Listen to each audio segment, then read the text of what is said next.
নারী স্বাধীনতার নামে এলো কলঙ্কের জোয়ার, নারী স্বাধীনতার নামে এলো কলঙ্কের জোয়ার।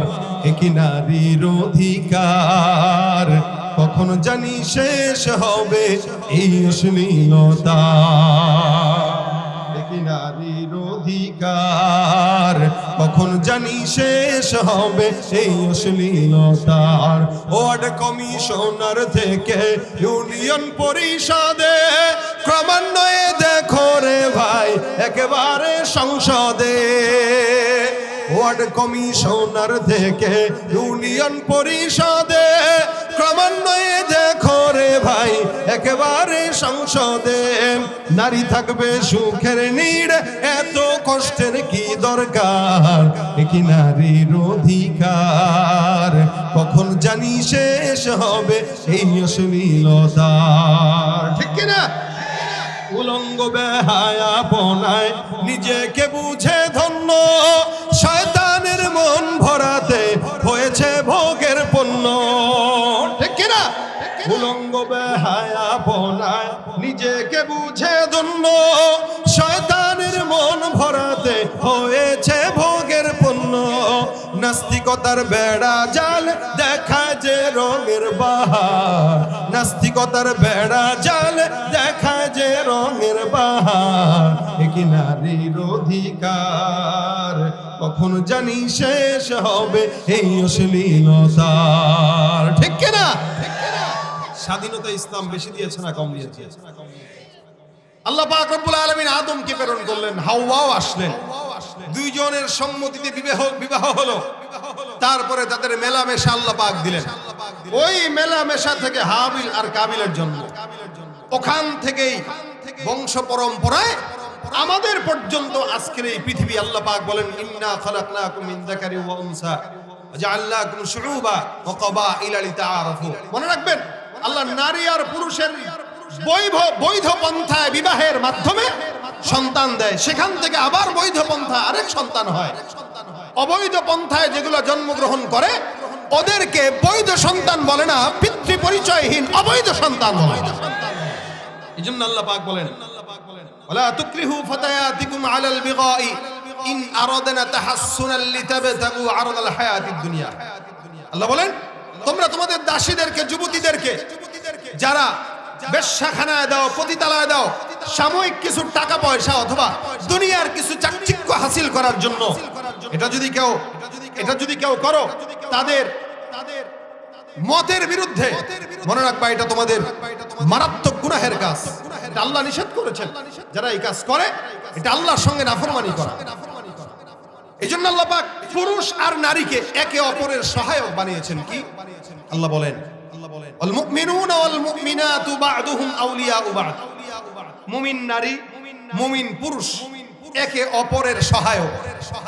কি কাজে? ইয়ামুরুনা বিল মা'রুফ ওয়া ইয়ানহাউনা আনিল মুনকার ওয়া ইয়াকিমুনাস সালাহ ওয়া ইউতুনাজ যাকাত ওয়া ইউতিউনা আল্লাহ রাসূলা উলাইকা সায়ারহামুহুমুল্লাহ ইন্নাল্লাহা আজিজুল হাকীম। আল্লাহ পাক বলেন, নিশ্চয় মুমিন নর ও নারী একে অপরের সহায়ক, বন্ধু। কি? একে অপরের বন্ধু, একে অপরের সহায়ক। এখন এই আয়াত নেওয়ার পরে আমাদের যুবকরা চিন্তা করবে, আল্লাহ তো কোরআনে বলছেন নারী পুরুষ একে অপরের ফ্রেন্ড, এজন্য গার্লফ্রেন্ড আর বয়ফ্রেন্ড। কথা কয় না? আমাদের সমাজে হয় না গার্লফ্রেন্ড বয়ফ্রেন্ড? ওই যে আল মুমিনুনা ওয়াল মুমিনাতু বা'দুহুম আউলিয়াউ বা'দ, একে অপরের সহায়ক, বন্ধু। আচ্ছা বলেন তো পরে কি বলতেছেন? ইয়ামুরুনা বিল মা'রুফ ওয়া ইয়ানহাউনা আনিল মুনকার ওয়া ইউকিমুনাস সালাহ ওয়া ইউতুনাজ যাকাত ওয়া ইউতিউনা আল্লাহ ওয়া রাসূলা।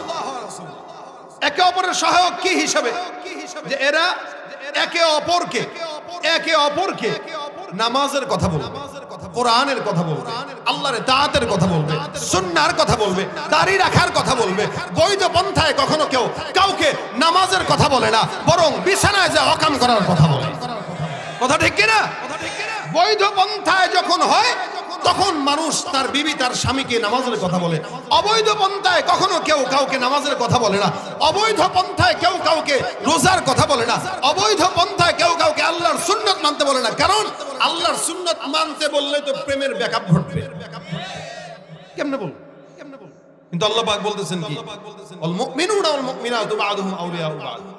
নারী পুরুষ একে অপরের সহায়ক। ভাইরা আমার বুঝেন, এই দুনিয়াতে যত ভোগ সামগ্রী দেখেন, এই যে বাড়ি গাড়ি নারী যা কিছু আছে, আল্লাহ রাসূল সাল্লাল্লাহু আলাইহি ওয়াসাল্লাম বলেন দুনিয়া কুল্লুহা মাতা ও খায়রু মাতা'আদ দুনিয়া আল মারআতুস সালিহা।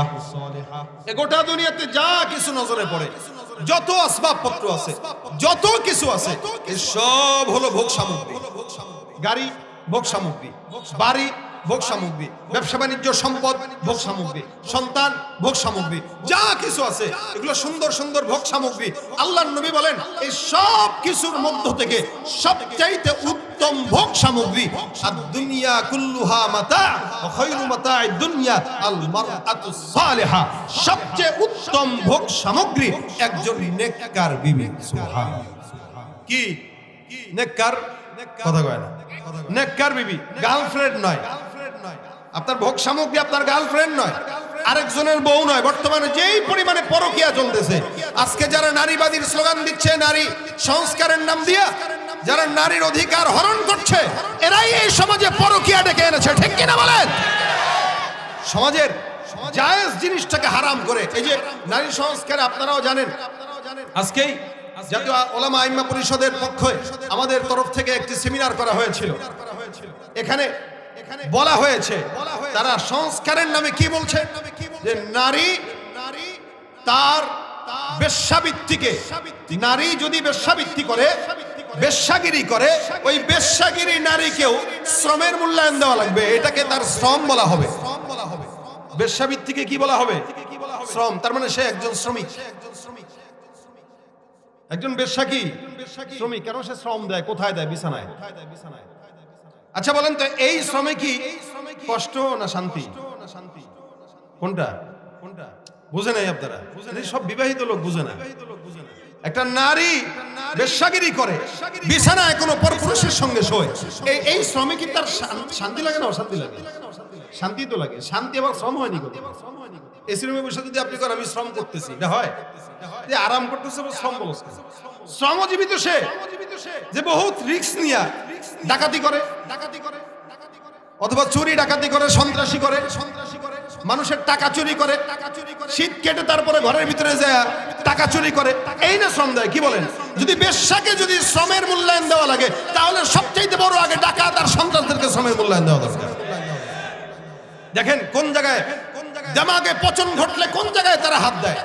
শুধু তাই না, তারা এই কথাও বলতেছে, কোন পুরুষ স্বামী যদি স্ত্রীর সঙ্গে জোর করে মেলামেশা করে, তাহলে ওই বিবি চাইলে এই স্বামীর সাথে, স্বামীর ব্যাপারে ধর্ষণের মামলা দিতে পারে।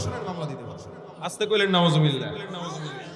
এগুলো তাদের আইন বাস্তবায়ন করতে চাচ্ছে ইনশাআল্লাহ। আপনাদের মতো বাংলার দামাল মুজাহিদেরা যদি একসঙ্গে লড়াইয়ের জন্য তৈয়ার থাকে, বাংলাদেশে এই নারীবাদীদের স্বপ্ন থেকে যাবে, বাস্তবায়ন হবে না। সুন্দর কথা, স্বামী তাকে ধর্ষণ, এটা কোনো কথা? দেবরের সঙ্গে আকাম করবো, এটা ধর্ষণ না।